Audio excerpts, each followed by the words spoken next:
is pretty wild.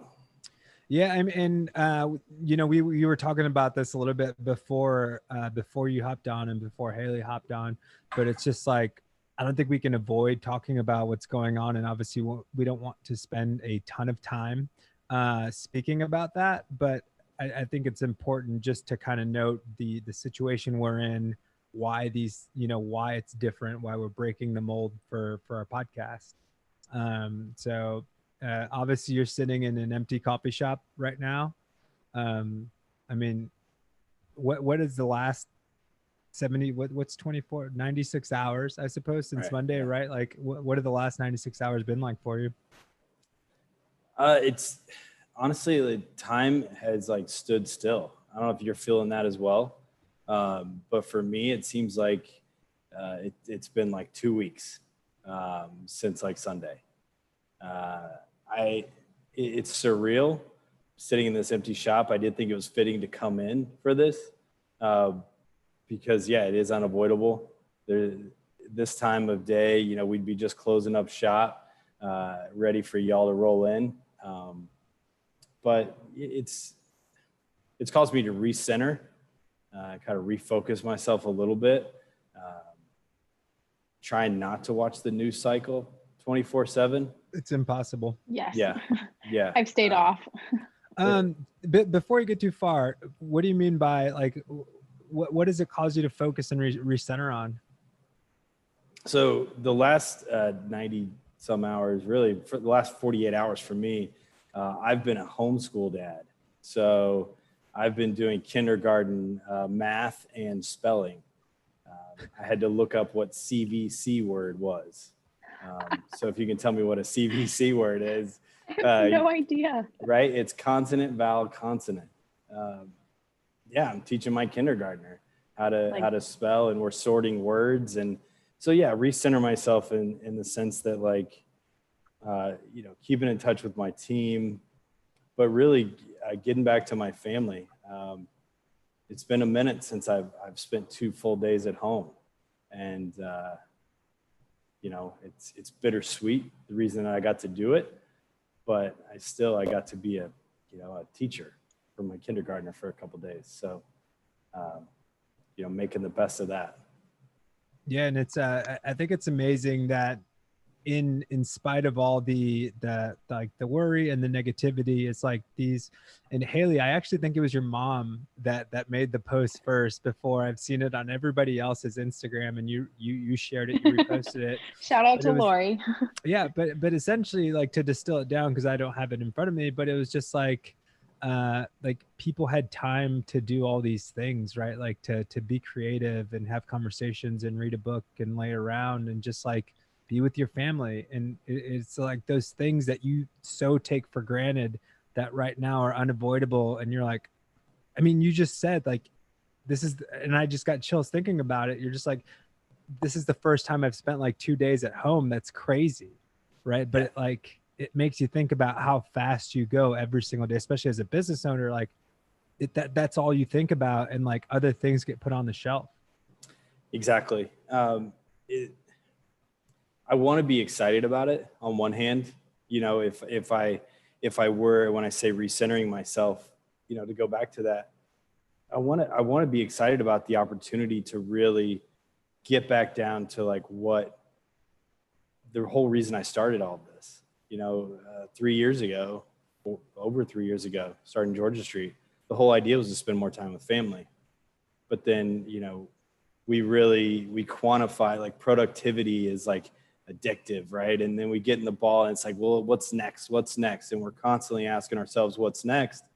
And it's easy to lose sight of, what's first, right? And that's really what this has allowed me to do. And my daughters aren't upset about it. They don't know what's really going on with everybody else, but they're happy that. And how old are they? So my oldest is 6 and my youngest is 4. So it's been pretty wild, wrangling them for the last couple of days. Yeah. And how do you see, like, if we could have like just a crystal ball and look forward a year, how do you see things changing for you? And we're not really that far into this, so I get if that's a foggy a foggy Yeah. glass that we're looking in, but what do you think? Yeah, I mean, gosh, that's the million dollar question right now, right? Like, what does that look like? It's so new.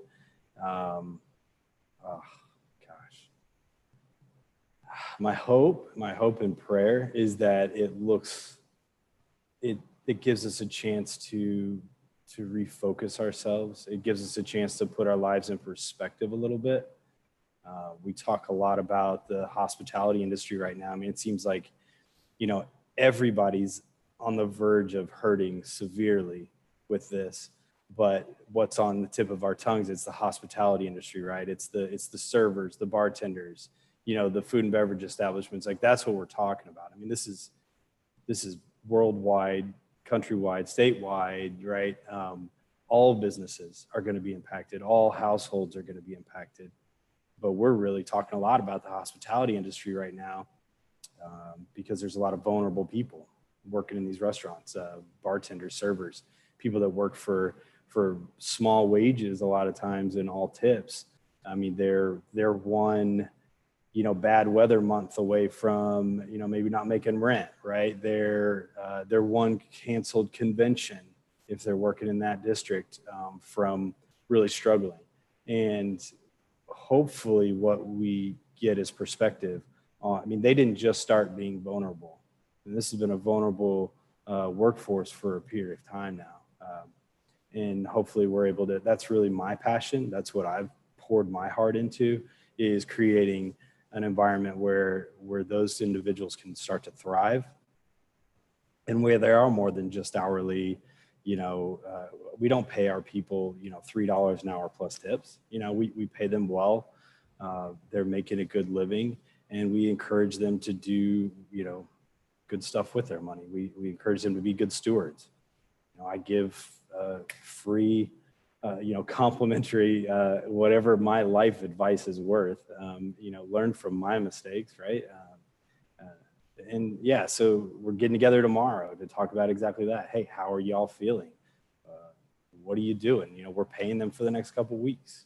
What are you doing with that? It's Being huge. smart with that, right? Like, hopefully you're not, hopefully you're being smart. I don't tell people how to live their lives, but yeah, to answer the question, I hope it provides us perspective, about how fragile all of this is. I hope and pray that's where we are. Yeah, and I mean, you said it right there, how fragile everything really is. And you start to see some of those industries and just fields that people work in that are so important just to keep things together, right? Like, if you don't have those people in the service industry and that gets taken away from you, people start to freak out. And then you think about, you started this conversation talking about having to be a kindergarten teacher. It's like, you think about the education system and like the immense amount of value that they actually provide for people. It's like crazy. And it's like, there's such an undervalued resource, right? And people depend on that field for so many different things. It's such an interesting concept, right? Like, how long have we been talking about paying teachers? Like how long is it's constantly up for, debate and, study committee. We got a study committee out, we're looking at how we're going to pay our teachers.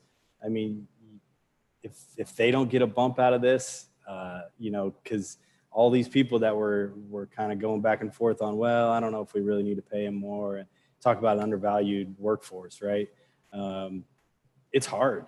Heck, I got one kindergarten student at home, and it's like, it turned our whole household upside down for a minute. Like, these people are going to these schools. They've got, 20 kindergartners every day planning lessons. And on top of that, these teachers are having to put together e-learning kits now for my kids, and for all those kids out there. That's not easy. That's above and beyond what they were originally called to do. So, right. Yeah, it's pretty crazy. Go ahead, Haley. Yeah, I don't want to talk about Corona this whole episode, but something that I read, and I definitely think that we need to highlight, because explains who you are as a person, I guess, and how you run your business is the fact that you did commit to paying your employees. I don't know through what period of time, but talk about that process and what made you think that. I mean, I know businesses are trying to do things like that, but not every business can commit to that. So just talk through that thought process and what drove you to make that decision. Yeah. So this goes back a little ways. So when I signed the lease and started working in Bovaconti, I partnered up with an individual, and, you know, to say that our company is financially, you know, well stewarded is an understatement. My business partner has poured a lot of money into other real estate here in Fountain Square. He's very passionate about it. And so when we partnered up, we definitely made a commitment that we were going to have our priorities right. It was going to be quality of life. It was going to be employees and our team first.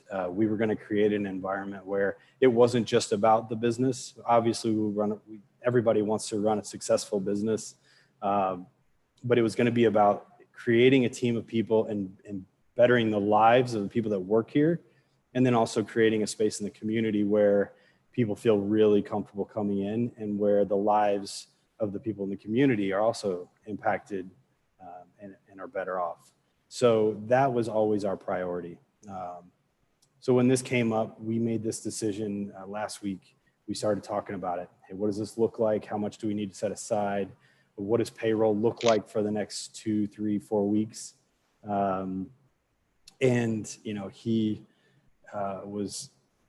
wasn't even a question. When I proposed and we had this conversation that we pay him through the end of the month, it wasn't even, we didn't hesitate.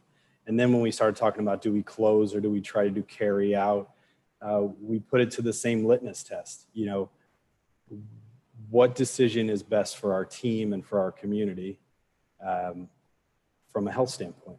You know, if we say that our priority is keeping our team happy and healthy and providing a healthy workplace for them, what decision? I mean, it was a no-brainer. You know, we've got to close. Even, you know, there's just so much information out there. There's so much conflicting information. There's so much unknown. It's like the mist, right? Like we don't even know what's going on. And rather than try to decipher it all and try to play, well, I mean, how many is too many in our shop? You know, well, here's the cutoff. I have, you know, at-risk people in my family. Some of our other employees have at-risk people at home that they're going home to. I don't want them to have to make a decision of, you know, do I risk it? So we just decided, hey, if we're making it based on a health standpoint, we have to close. If we're making it on a financial standpoint and trying to weigh the pros and cons of it, then I completely understand that decision that wasn't taken lightly, but it was also taken from the privilege of being able to make that decision isn't lost on me either. You know, I know there's businesses out there that wish they could just make that decision, close their doors for 2 weeks, reevaluate, and I completely understand that that's not an option for some people, and I see why they feel that that's not an option. But that's where my decision and it's awesome that you guys are in a position to be able to do that, because I think that your employees, that probably means more to them than they can probably share with you. So I think people are tired of hearing about Corona. Like I think it's unavoidable. We have to talk about it, but fuck that. Like we're over it. Let's provide some entertainment. Justin, let's dive into a little bit about you. Did you grow up here in Indy? I did. I grew up on the west side. I grew up in Plainfield. Okay, Plainfield. Back when Plainfield was a small town. When it was literally a plain field? Yeah. So I am Justin Jones from Plainfield, Indiana. Like, you can't make that stuff up. That's about as plain as it gets. Okay. Sounds like a children's book title. Okay. And you went to high school, college, all that out here, correct? You went to Indiana State, is that right? Indiana State, that's right. I went out there originally to play baseball and ended up playing rugby and loved it. Did you play rugby in high school too? I did not. I got introduced to rugby in college and just fell in love with it. It was like, this is the best sport ever, you know. And I was I was big into football, but yeah. Okay, so when I was at Purdue, my roommate was on our he was on like I guess it's the club team. Yeah, I guess that's the right word. So he was on the club team, and he would have to wake up super early, and all they did was run. Literally, their whole workouts were running. And I want to say that I went to one, like he dragged me to one workout, and we just like ran around. I was like, this is not for me. So like, what about like, and it's it looks so brutal, right? Like it hurts. So like, how bad does it hurt? I mean, it really, honestly, I'm not going to take away. It hurts. There's nothing soft about it. What I loved about it was I loved the no pads. I also, I was all about like the All Blacks, right? Like you watch one video of them doing like the haka dance. And if that doesn't make you want to play rugby, if you're able, then I don't know what does. But for me, it was the no pads. It was the fellowship of it. You would, you'd go out there and just beat the crap out of each other for, get muddy, wearing these short shorts and long socks and just beating up on each other for, a good couple hours. And then you go finish a keg at, one of their rugby houses. And that was what it was about. It was about the fellowship. People think it's more injury prone than football. I mean, you don't hit somebody as hard when you're not wearing pads either. So the tackling and everything's very different. But I just love I love the way the sport was laid out. I liked that it was fast paced. And I really just liked the guys on the team. I mean, and was that something that you did all 4 years that you were there? I did not. It wasn't sustainable for 4 years. It was, it just did it for a couple of years and then I was out. And then I actually moved to New York. So I moved to New York straight from Indiana State. Yeah. And talk about that, because from what I know, you went into the hospitality industry, but worked with some like incredible chefs. Yes. Yeah. So it didn't start out that way. I didn't, so I got antsy and I really needed to leave Indiana. Not because I didn't love it. I just wanted some culture in my life. There was this, I'm a little bit older, so you probably haven't heard this song. There's a song called Sunscreen that came out when I was like graduating high school, right? And it talked about live in New York, but leave before it makes you hard, right? And then there was this whole, like, you could do, if you can make it in New York, you can make it anywhere. So here I am living in Plainfield. I tell my mom, hey, I'm not going back to college next year. I don't know what I want to do for the rest of my life. I'm not going to take out a bunch of student loans before I've ever had a real job.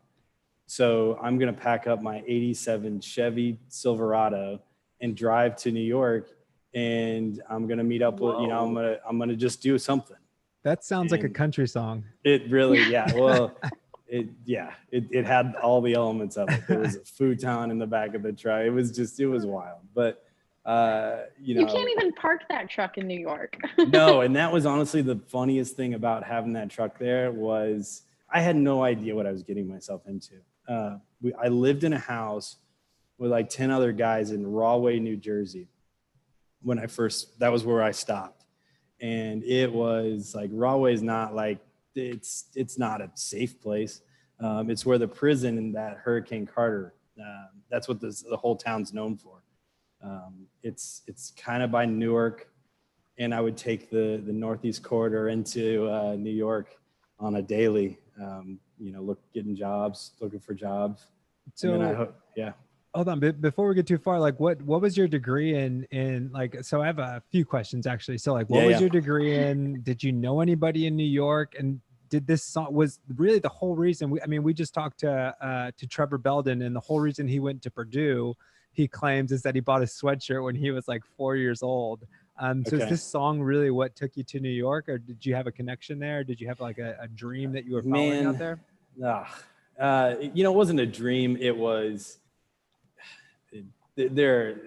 up until now, there are very few people that really even know this part of my life. So I guess that's what this is all about, right? Exactly. You ask the right questions as an interviewer and you get what you're looking for. I was getting antsy. My degree at Indiana State was in biomedical electronic technology. So at the time, this was before a lot of laser surgeries, but that's what all of this training was kind of gearing up for, was for a lot of the people that were going to be working in the biomed industry. And I was passionate about it, and I loved it, and I was good. But the problem was, like, my family I don't come from money. My family didn't have the resources to send me to graduate school, med school. I was going to have to kind of take out loans. And I remember distinctly I was young in college. I'm 20 years old at the time. And I remember thinking, I'm going to take out a loan for $100,000. I don't have a job. I don't know, I don't have a job that's going to pay that off. And I got super uncomfortable with taking out a student loan.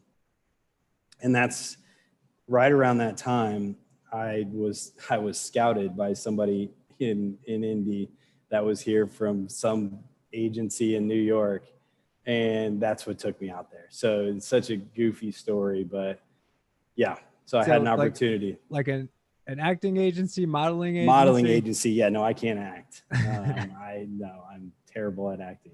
No, it was a modeling agency. So I lived in a house in Rahway. The agency owned a house, and they would scout people throughout the Midwest. This was when, like, Abercrombie was a big deal, and I guess is becoming a big deal again. But they were scouting all these Midwest guys to come out there and model. And I fit a certain profile they were looking for.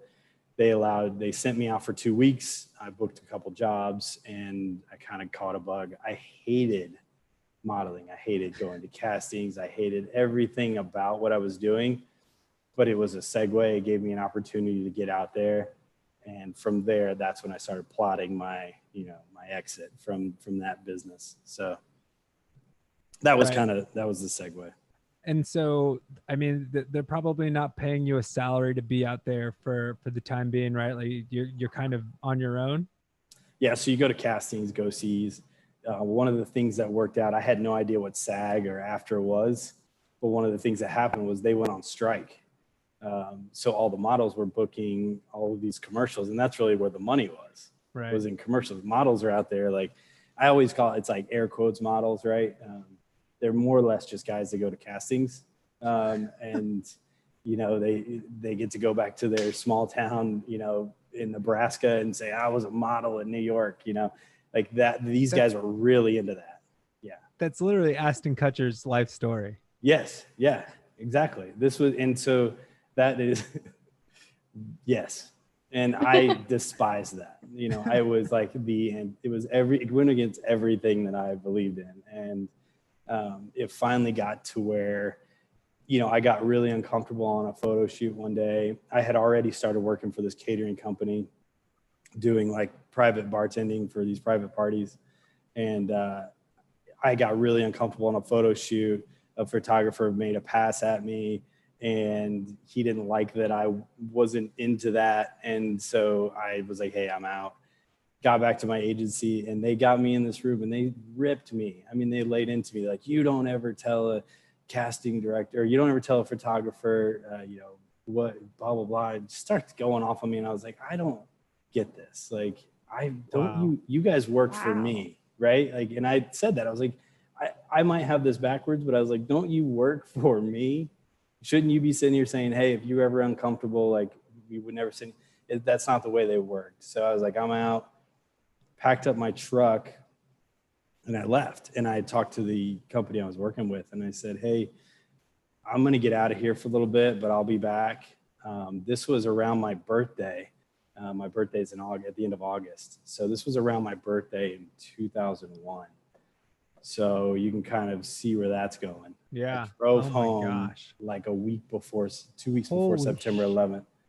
And my mom would have been losing her mind with me. She already hated that I was out there, but yeah, I drove home for my birthday. It was my 21st birthday, and drove home to be home for about 3 or 4 weeks and to get out of there for a while, because I was like, this is dumb. I don't want to do this anymore.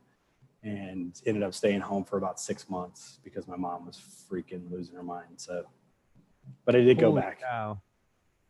Yeah. So it's pretty wild.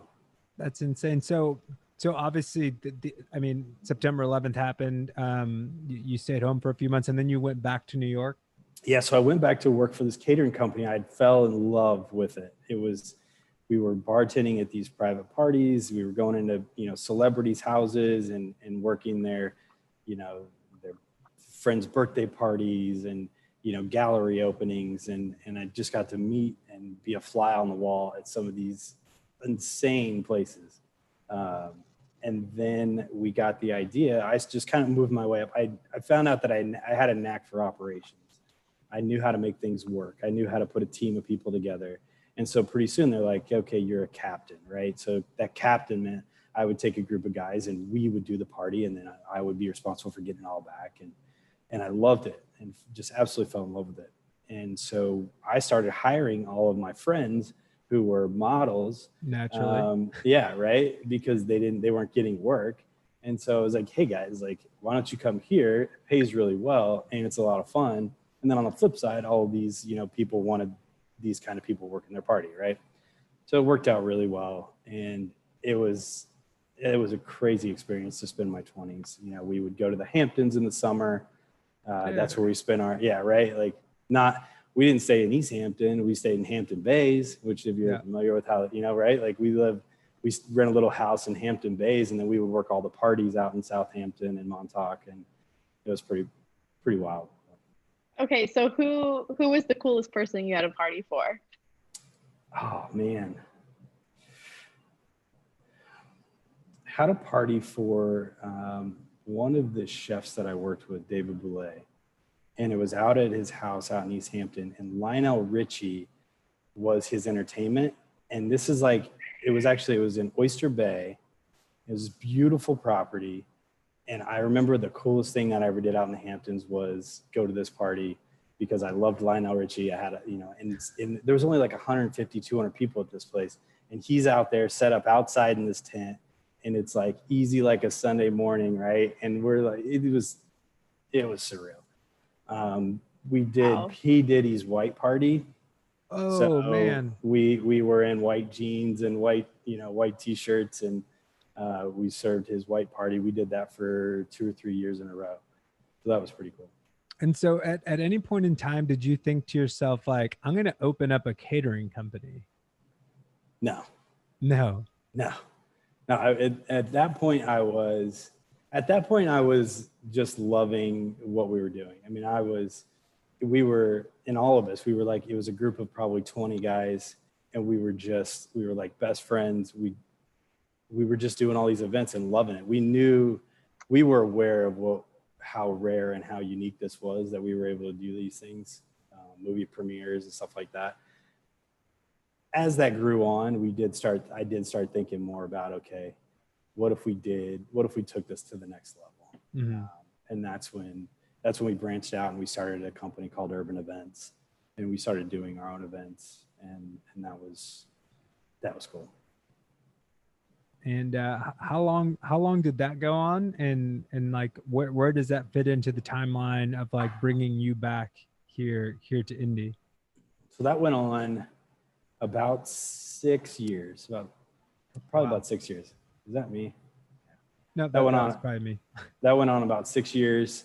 And I think about 5.5 years, we started doing some of our own food. We started doing our own bar setups. And that's when the revenue really started. It started becoming like a real thing. We weren't just working for wages anymore. We were like a real production company. And some of the events got bigger, and we were getting clients like JP Morgan and, crazy. So my life in New York is like this spectrum of like, so I'm uniquely positioned in a time like this because I've seen multiple catastrophes, if you call them. So about 2007, 2008, our biggest customers, our Lehman Brothers, our JP Morgans, they are like, I used to have to come up with ways for them to spend more money at their events. I mean, we had full scotch bars, every scotch you could ever have, for these guys at their events. and one of my buddies worked for Lehman Brothers. And I remember leading up to that, there was like, they were like trimming. They're like, well, all of a sudden they're like cost conscious. I'm like, what the heck? Okay. Yeah, we can cut that back and cut that back. And so then I went to this happened 4 or 5 events in a row. And I went to my business partner at the time, who was the event planner side. I was the operations. And I said, Gustavo, we gotta evaluate this. Like, something's going on. I was like, I don't know what it is, but we've had fun. What if we get out and go? Because I was getting kind of, I don't know, I was burning out. And he was absolutely not. We're not doing that. We're not getting out. This is too much fun. I'm loving this. And he was all in.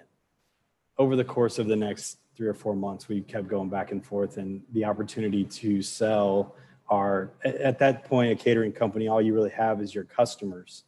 So at that point, we sold our customer list, and about 6 months later, the market crashed, and we both took our money and did different things with it. He went and got a degree and is now a marketing director at Google, and will still reaches out to me from time to time, and just be like, gosh, remember that?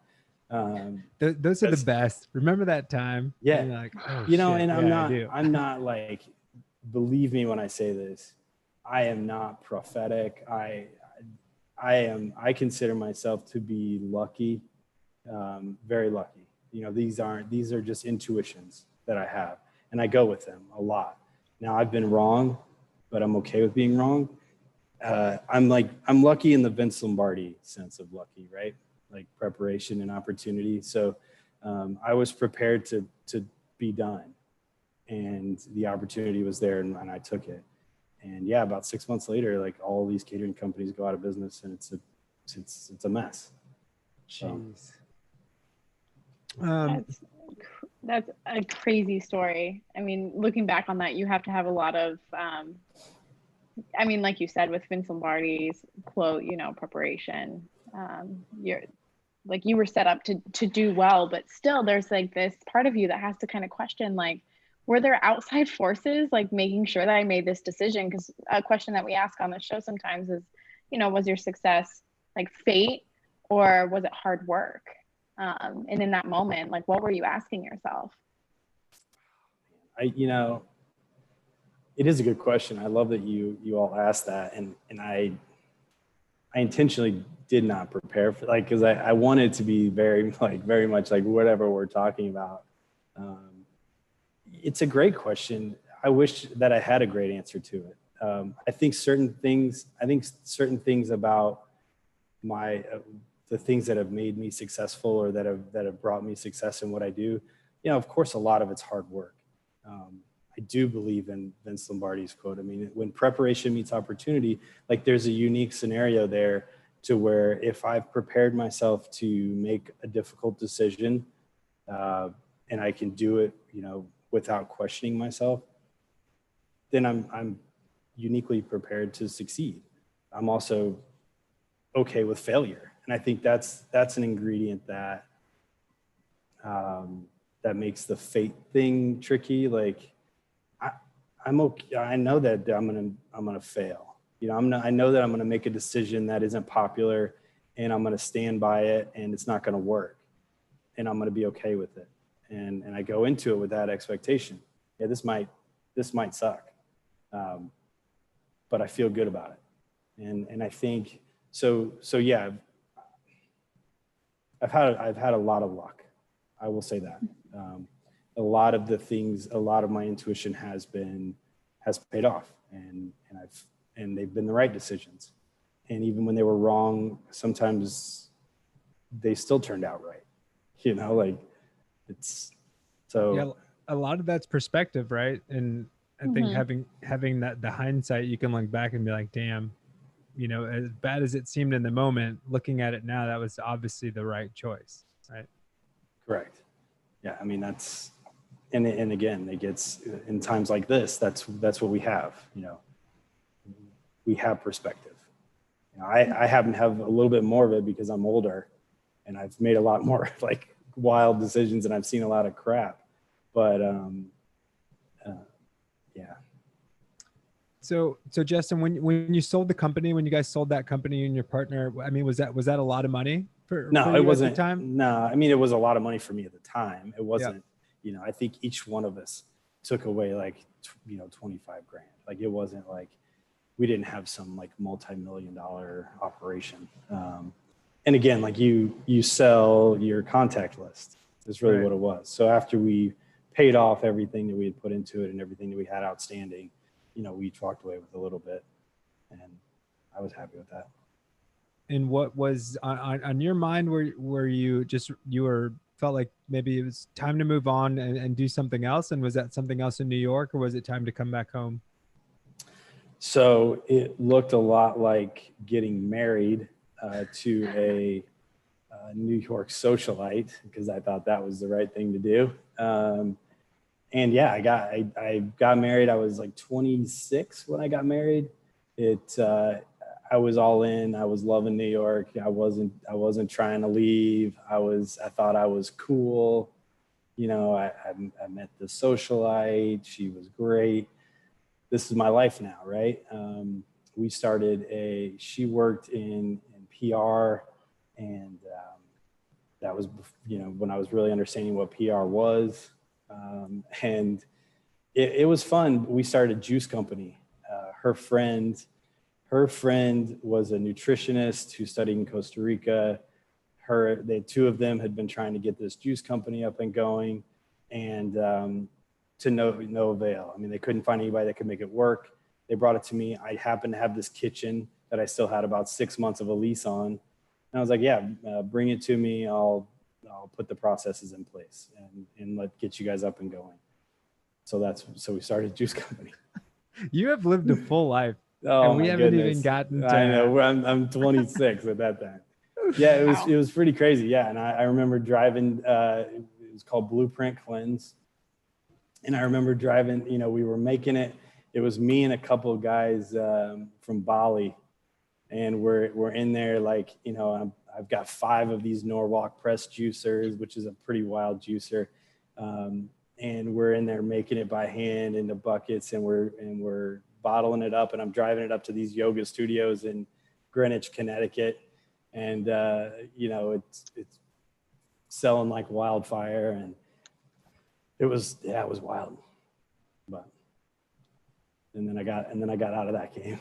So like, I don't want to, this is too much. And so I had them just buy me out of that. And that's when I moved home. And, my ex-wife and I had separated. It was amicable. It was, hey, this was fun. I want kids. You don't want kids. I'm a Midwestern boy at heart. It would kill you to move back to the Midwest. Like, literally, she was like, nah, that's never going to happen. Yeah. She was Jewish. So I wanted to go out there and get cultured, right? So I got cultured. I was her goy, and drove her family crazy. But I got to learn about the Jewish culture, and I attended some seders and some got to celebrate Jewish holidays, which was really cool. So we separated. I moved back here, and just kind of took it easy for a minute. And where did you move when you moved back here? Was it Indianapolis, or was it back home with your family? Yeah, so I moved back to Plainfield. So moved back. I lived with my family for like a minute until I found a apartment to live, and just kind of started growing from there.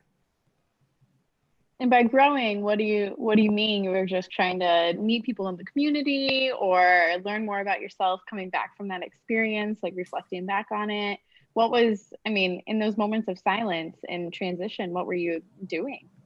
So, gosh, you guys are good.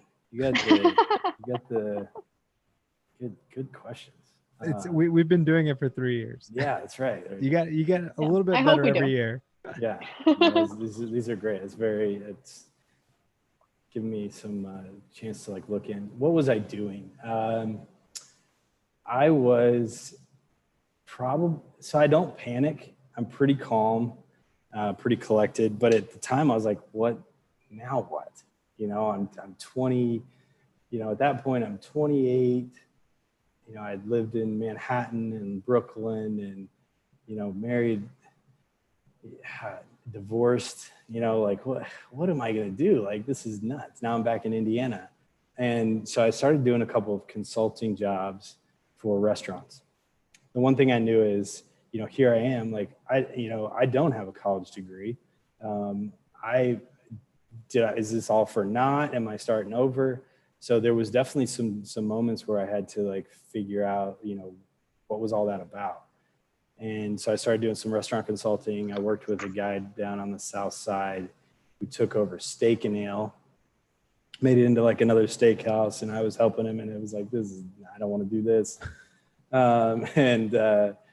Then I see an ad that the JW Marriott is building a hotel, and I go see the hotel. I'm like, yes, I can work there. That's what an experience in New York, and working with some of these chefs out there, and learning about food and beverage, learning about hospitality, like that's where I can put that to work.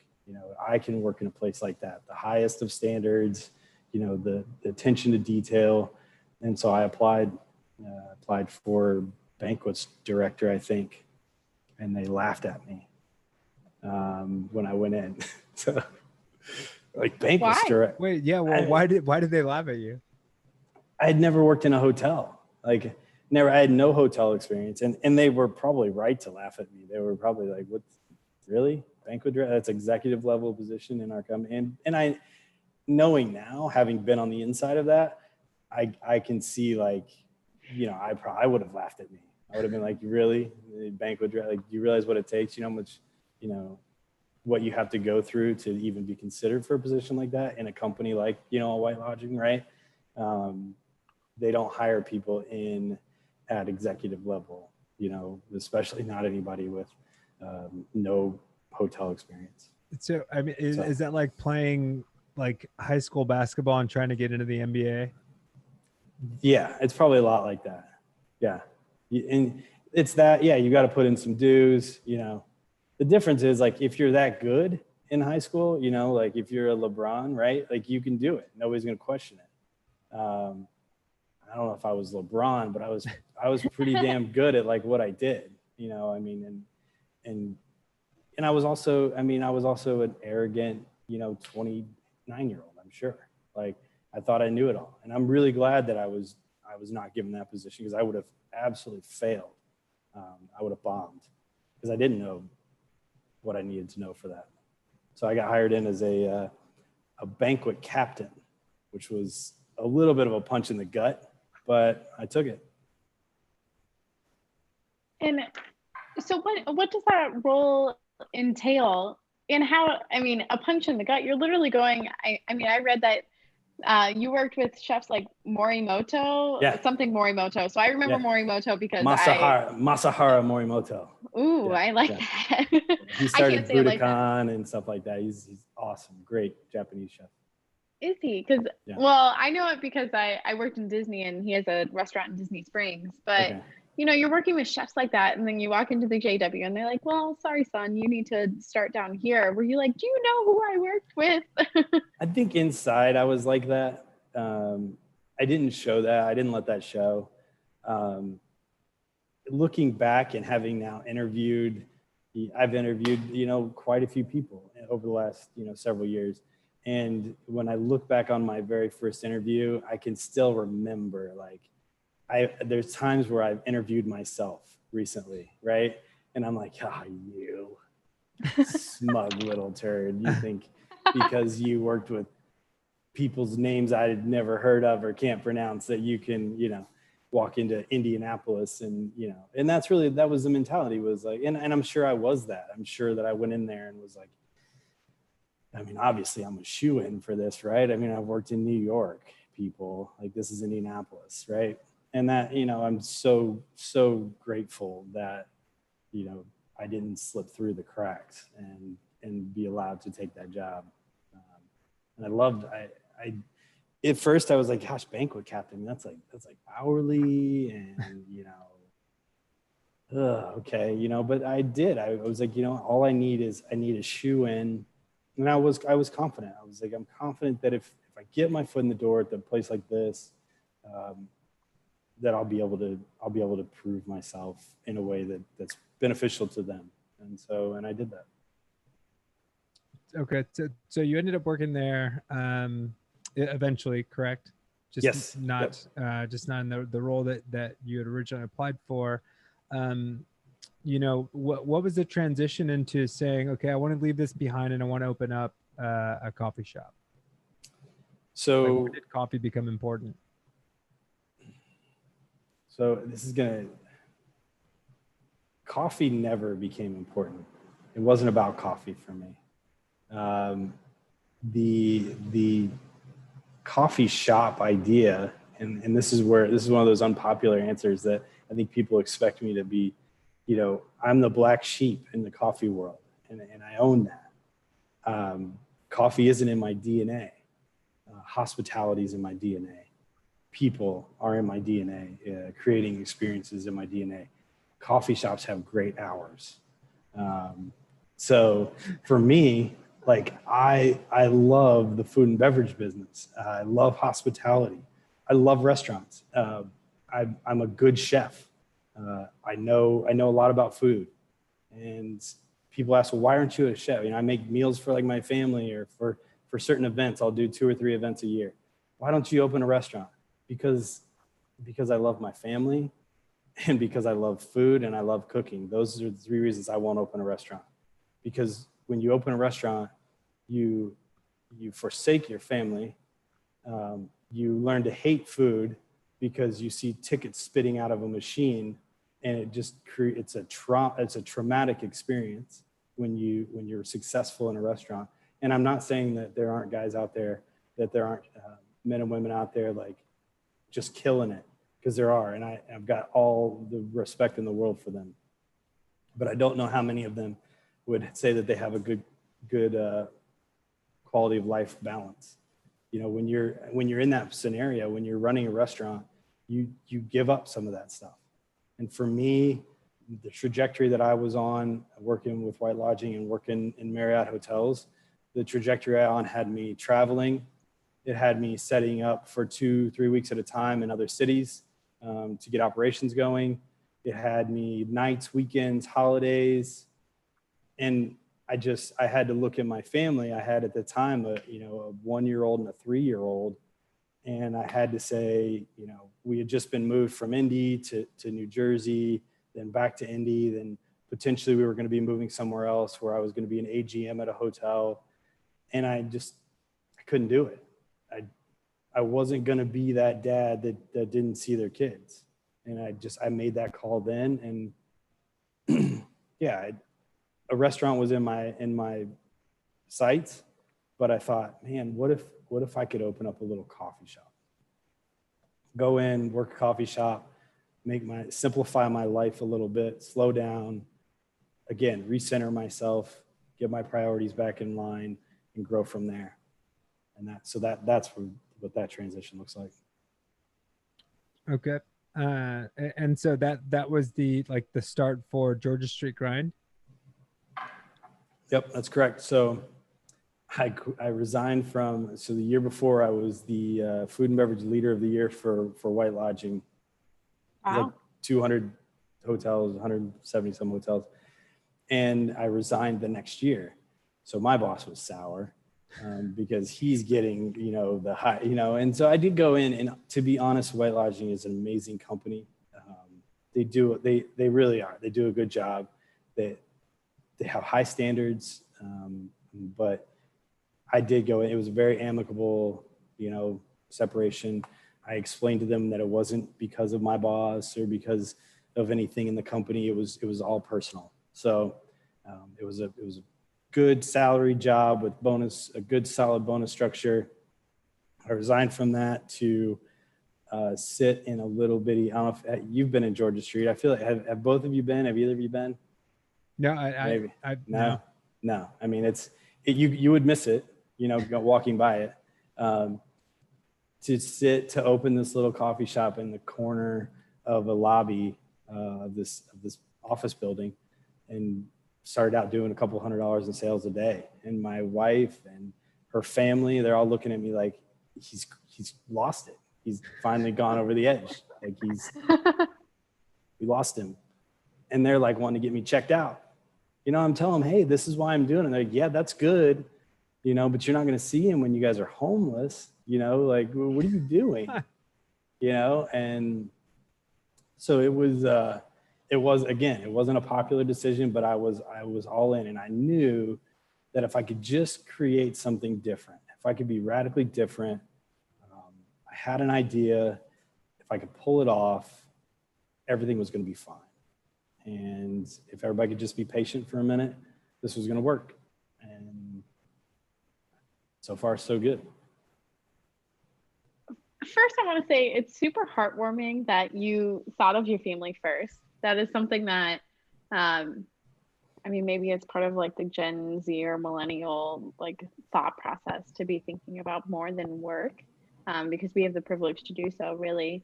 But I'm glad that you had that realization. And so you went into Georgia Grind, and how long were you doing that before you even like said, I want to open a second coffee shop?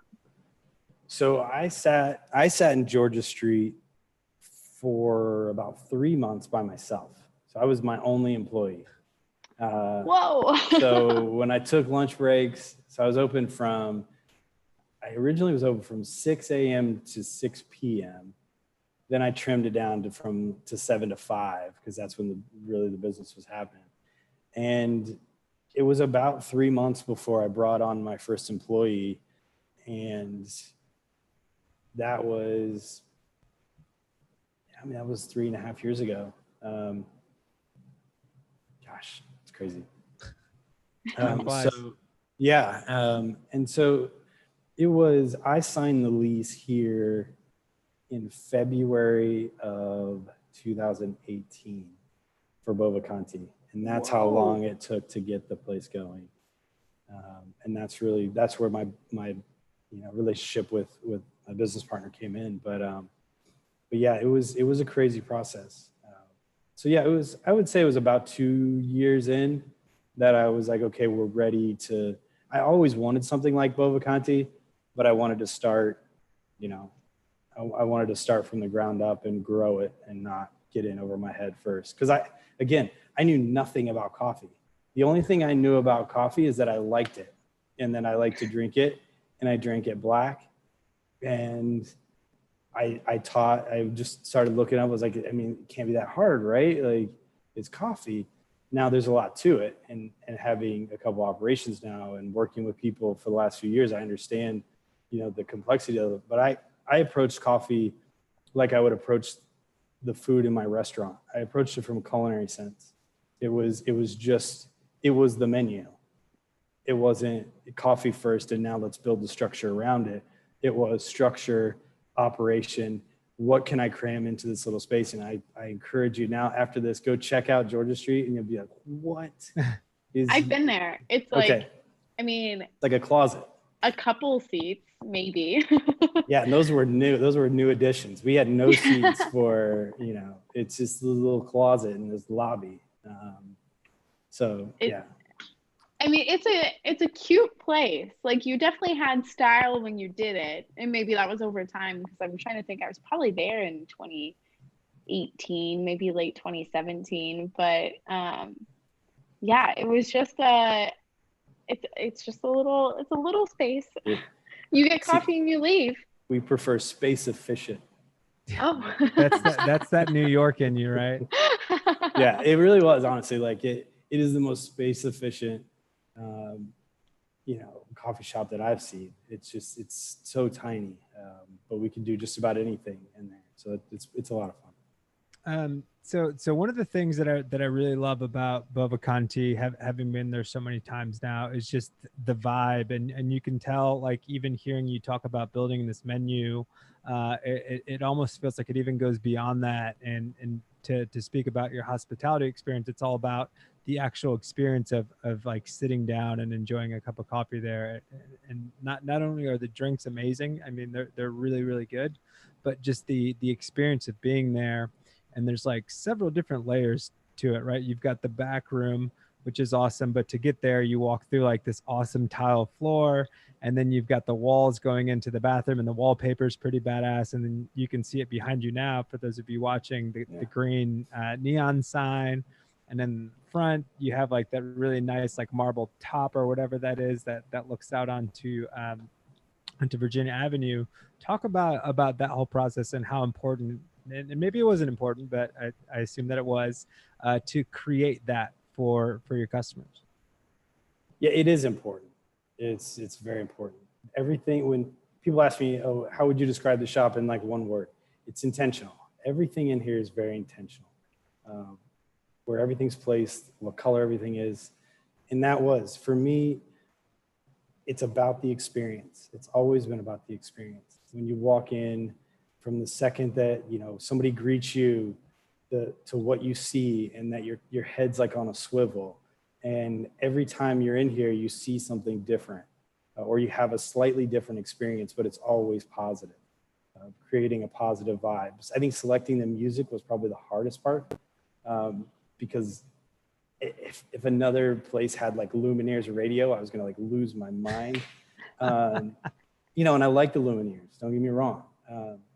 But it's like, it needed to be unique, it needed to be fresh, it needed to match the space. And so I think that was probably deciding on like, you know, mid-century, like 60s punk or 60s funk was like, that was probably one of the hardest things for me. But yeah, working with Mendel on this project, you know, we had a designer at first, and they were doing all these things and giving us all these renderings, and he and I are like, no, this isn't it. Nope. Yeah. And we ended up, we're like, listen, this isn't fair to you guys. Like, we're not letting you do your work. And we kind of just turned everything on its head. It doesn't look anything like the original drawings, you know, a year and a half before we opened it. We had originally, it was funny, like we had a lot of like stainless and blues, like dark blues and grays, and it looked a lot like Gavel, right? And then Gavel opens, like, crap, you know, we gotta shift gears here. And it was, I'm glad we did, because we weren't feeling great about it. And, but we also didn't want to be just like any other place. We wanted this place to be very unique. And so I remember we got together one day and we're like, what if we just flipped it on its head? What if we went soft, feminine, pinks, brass, neon? Like, what if we went that route? And it turned out like this. A couple of times I thought we almost lost it. When the fern wallpaper went up, I went home, I dropped my bag, and I told my wife I was going for a run. And she's never heard that from me. I'm not a runner. I am now.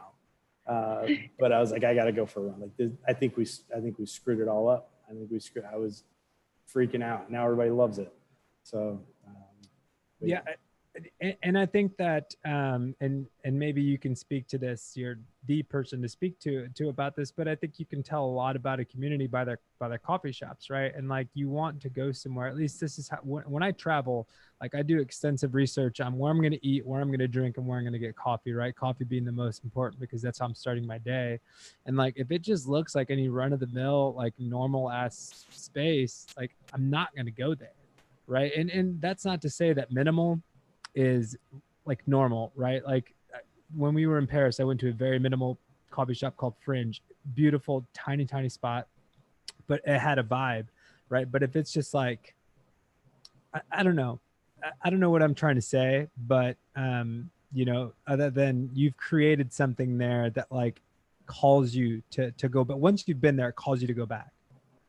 Yeah, I love to hear that. There was a lot of pressure because Fountain Square is so cool. Like that, there's a lot of pressure, and I'm not that cool. I'm just not. I will own it. You were a male model. Own it. You were. Right. You're the cool. least cool thing that one can be. That is. Yeah. No. I mean, like I'm just not. And nor do I pretend to be. You know, and that's been something that's been very important to me from the beginning too. Is like, you know, I love Fountain Square. I love the vibe down here. I love how everybody's so unique. It reminds me a little bit when I was living in Brooklyn. I lived near Williamsburg, And it reminds me a little bit of like what Williamsburg was like before it got too expensive to live there, right? And so I love the vibe down here in Fountain Square. And so there was a lot of pressure to like, I wanted to create a space. We've always said creating a space that's about the community and reflects the community and brings out the community. And so that was what it was for me. We weren't going to phone that in, you know, and there's not, like you said, there's nothing wrong with like minimalists. I mean, Georgia Street would be considered minimalist. It's not a marvel of design or decor. It's a model of efficiency, but Bovaconti had to be very intentional. That's why we kept the name. It's why we got down to the exposed brick. It was very much about the community and making sure that we were going to put a place here that was going to reflect and be a destination that really looks and feels like the surrounding area. And when did you decide that Bovaconti should be the name? Was that right in the beginning? Because it used to be a jewelry shop. Yeah. So it was a jewelry shop forever. Bovaconti Jewelers. It pretty much right away. It's just something felt good about it, and it never left the top spot for names, just because it did represent everything we wanted to do. It represented the idea of keeping some continuity from the past, and we wanted to reflect the past and bring out the past without being in the past, if that makes sense. Like nothing in here is vintage or reused or repurposed. It's not from an era, it's of an era. And so that was very much what we wanted to do. And the same thing with the name. We thought, man, it would be kind of cool to just carry some of that over and have some subtle nods to jewelry in our branding and in the shop itself. Are there like little Easter eggs in your shop, like for people to look for? Yes. I mean, you know, there's little nods to the jewelry store. Some of them are pretty obvious. You know, we had to replace all the glass in the front to make it, you know, more secure and more insulated, because it was from an era. It was just this thin, like single pane glass, but we kept the jewelry store display case and turned it into, you know, seating. But it is like the original, like exactly the jewelry display in the front. And then like in the branding and stuff, there's just little nods to, like, you know, the sparkle, like the star, and right. And then, you know, our coffee being called Clarity Blend, stuff like that. So my favorite thing is the wallpaper, the flamingo wallpaper. Yeah, was that a difficult decision to make? That's pretty bold. It was. Yeah, it was. It was. Yes, is the short answer. Yes.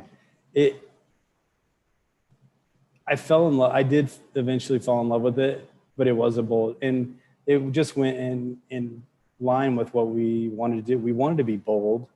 We wanted people to, you know, to give people pause, like, well, that's bold. That's bold. The fern wallpaper again, like after the flamingo wallpaper was up, then this fern wallpaper comes in and it looks like Miami Vice. Right. And that was maybe too bold for me. But it turned out great and it worked. But yeah, we wanted to be radically different, and that I'd say we are. I love it. So talk through the process. So you're running Georgia Grind and obviously learning how to run a coffee shop, even though you're good at operations. But now you're transitioning to Bovaconti. So how are you addressing Georgia Street Grind during that transition? People. It all comes down to people. It's none of this exists. Not a single fragment of any of this exists without the right people.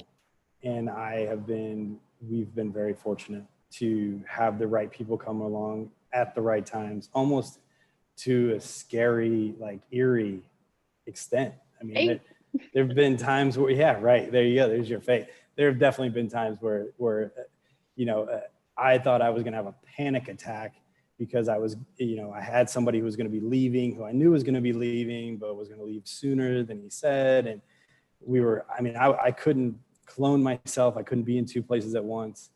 And this guy walks in who used to go to Georgia Street all the time. I mean, I'm literally out in the parking lot, like breathing, because I'm like, this is too much. What am I doing? I'm not going to be able to open both shops tomorrow or like next week.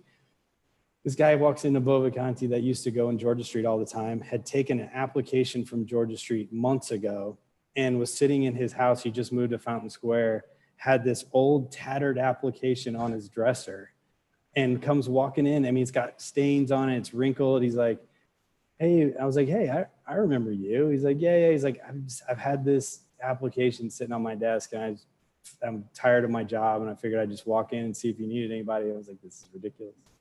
Like, I can't, like, this is too much. Wow. And he's great. He's one of my best, one of our best people. Did he start that day? He came in the next day. I was like, here's the deal. You walked in immediately. Yeah. I mean, I was like, honestly, and one of the things that I've committed to in this, since I started Georgia Street, one of the things that I haven't been in my past is I've been very protected, and I felt like I've needed to always be the strong man. Like I've always needed to, I've got it all under control. Right. Like, and I gave that up. And so I've been very vulnerable with people over the last, few years. And I felt like that's a critical ingredient in this, in building a team and really getting, building a strong team, is that vulnerability and transparency. And I was just transparent. I was like, here's the deal. This is what I was looking at an hour ago. And you walk in and he like was in tears.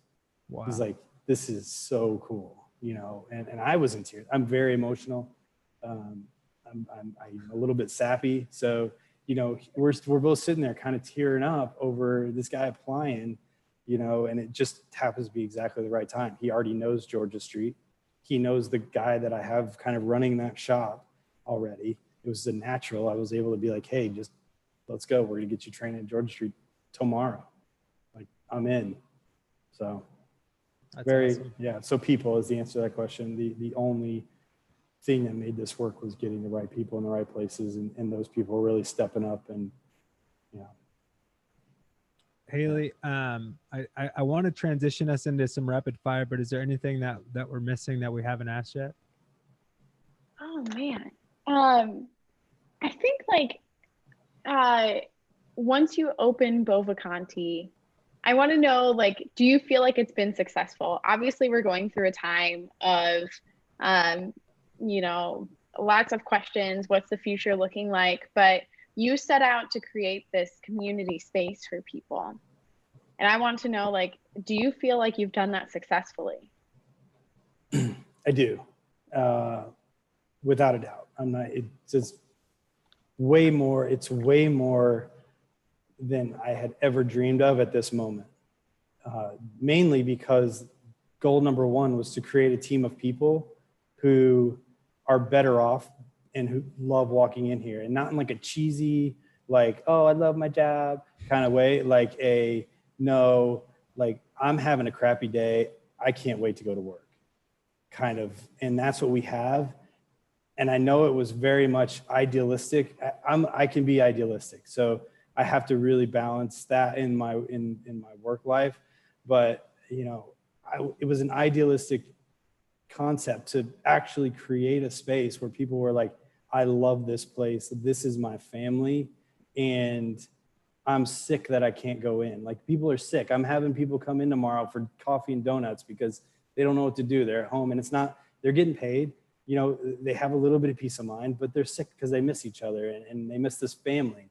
And that's crazy to me. That's something I didn't expect this soon. I thought it's going to take some time. Maybe it's not going to work. And I went into it thinking this might not work, guys. We're going to all be vulnerable, transparent. We're going to create a safe space in here. It's going to be equal pay. It's going to be, we're going to do all of these things that we're going to try. We're going to go to a 4-day work week. We're going to do all of these things that seem like pipe dreams that we could never pull off. And we're going to try them in this environment. And we're able to do that. And the response has been incredible. I mean, I had somebody reach out when we said we were paying everybody, and they're like, hey, thanks to you, I'm in a good financial place right now. I've been making really good money. Roll mine over into somebody else's. Wow. Right? That doesn't happen, So that, based on that alone, yes, it's a success. The revenue, of course, like the sales have been great. From the sales side, you know, blowing away projections of where we thought we would be at this point. But the real gauge of whether it's success or not is the team that we have in here and the community, the people that were like crying when we had to close, like our customers, you know, like that's cool. That's real. I love hearing that. And I have to say, you know, even I was talking to Fabian earlier and I said, man, you know, maybe when you look at Bovaconti, you think, oh, it's a great Instagram coffee shop. And then when you read about you and how it was started, it's like, no, I want my money to go here to support the philosophy that you guys have, because that is, I mean, truly that is something that we all want, is a balance in life, that it's all about community. We all want to work together. And, you know, the way that business is run, I mean, in capitalism and things like that, it's a little more individualistic. So I think it's really cool that you guys have done that and not only attempted, but been successful. So I hope that everything blows over here and, you know, people are excited to come back. Yeah, thanks. That means a lot. That's, it's really the space and like you mentioned, you hit on one of my soft spots. It's a blessing and a curse that this place is very, very cool and it's a beautiful space because it's deeper than that, right? Like this is supposed to be the icing on the cake. The fact that it's really cool and you can take pictures in here. I don't have a personal social media, so I don't realize like how big all of that can be. Certainly there were times where we discussed, oh, this is Instagrammable, right? But that's never been my passion. You know, my passion is there's a dozen individuals who are better off for their community, for their significant others, for the people around them, and are better people, and that spills out into the community. Like that's my passion, is that those people are not leaving here strung out, you know, just worn out, tired, angry, and spilling that into the streets. They're like better people and they're wanting to do good things around this community because they have that solid environment where they work. Love it. All right. So we're going to hop into some rapid fires. I want to take a couple of, I want to take a couple of these first questions to ask you about stuff off the menu, and then we'll go into some of the more traditional rapid fire. So most popular item on your menu? Spanish latte. Okay. Least popular item that you think should be the most popular? Oh, man. This is rapid fire. I'm supposed to answer fast, right? It's a joke. It's never rapid. No. Yeah, it's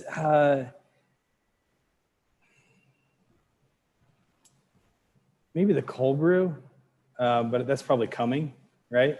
Like I'm proud of our cold brew. I like our cold brew. We sell a lot of it, but you know, maybe it's just weather-wise. You know, that'll probably take off. That's probably one. What was that fog drink that you guys made? Oh, the London Fog. Yeah. That was really good.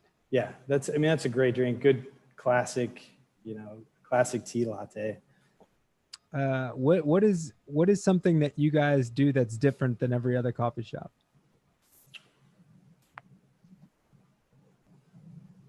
You know, I mean, to me, and I don't want to answer this question for you, but I was thinking of like, you guys do like those Italian sodas and stuff like that, right?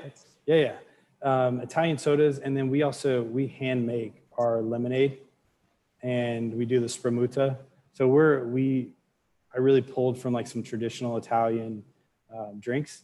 So in Italy, you'll get like espresso e spremuta, which is a fresh squeezed orange juice. And so it's like a 4-ounce, you know, fresh squeezed orange juice that's on the menu every day. And we have like a juicer back here. We juice it to order. Same thing with our lemonades. All of our lemonades are made to order with a fresh lemon. So like lemon shake up style. That's like one of my favorite parts of like the state fair. So yeah, it's like a true Midwest. Yeah. Bringing in a little bit of those old company relics, bringing in a juicer, right? Yes. I love this little juicer. It's like, it's easy to clean. Yeah, it's great. Best seat in the house? My office. It's those two little seats over by the fireplace. I call it my office. It's the only place I can have meetings or anything. That's my favorite spot. There's like a little fireplace, two little comfy chairs. Okay. That or the jewelry case. Cause I love sitting there. And I love that there's like little power outlet things there. Yeah. Yeah. Going on into the normal rapid fire. Yeah. Okay. So what are you currently obsessed with? And that could be anything, like TV or travel or whatever. So the cliche goofy answer, so I'll give you two.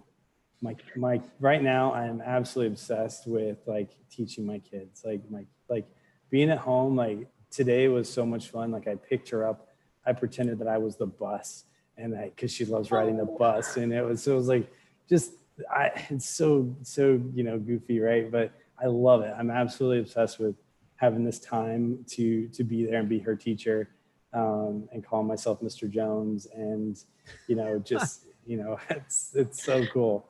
And running, I got into running recently, and I got a little unhealthy for a period of time. I got out of fighting shape, and my wife is a big runner, and so I always swore I was the guy who was like, I'm not running unless I'm running from something, right? Like that's dumb. Like people don't run for fun, and I legit run for fun right now, and I love it. It's provided me with meditation time, and that runner's high is like a real thing.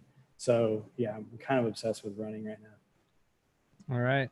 So one of my favorite topics to talk about, music. You talked about the importance and how difficult of a decision it was to choose the musical vibe for your shop. What do you like to listen to? My station is locked on NPR. I don't think I listen to anything besides that when I'm in the car. It's straight NPR. But outside of there, I do listen to a lot of funk.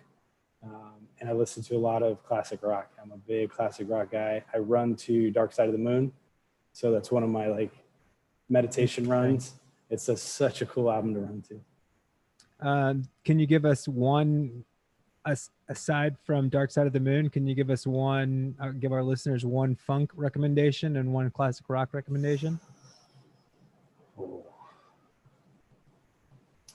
So Chicken Fat by the Meters. It's probably one of my favorite funk songs. And Running Down a Dream has been on my running playlist here recently. All-time favorite though, probably Fool in the Rain, Led Zeppelin. Wow. Love it. Okay, so you've had a lot of different experiences, so I think that this question is going to be a good one. So what's the best or worst advice that you've ever been given?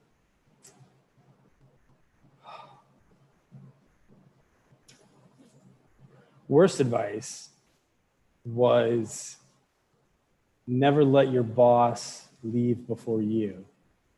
And that was horrible. That just turned into some like pissing contest in the restaurant business where it was, it just kept us all there late at night for no reason. It was so stupid. But it was real. It was a real thing. Like if you left before, the food and beverage director or whatever, like it was some, unspoken lashing that you were going to get.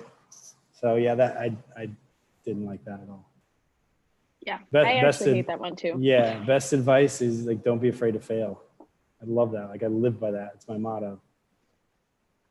All right, last two questions here.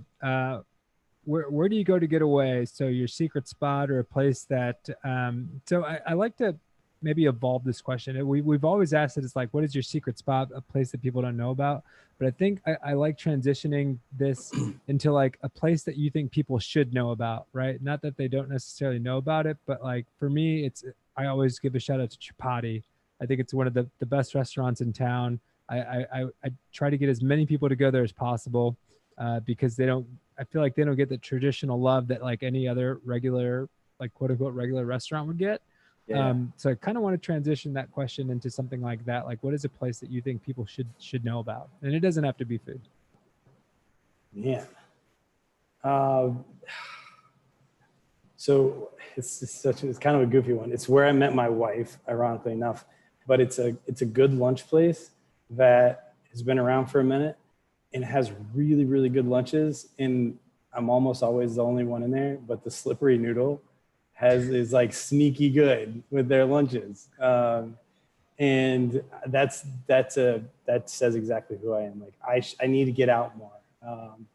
You know, I'm going to try, you know, your recommendation, but that and Supremacy, like I'm a big fan of, like, anytime I'm up around there, I sneak in there and they've got some really good, I'm trying to figure out that kale sausage. Oh, like damn. That sounds awesome. Yeah. I'm trying to figure out what they do to make that so good.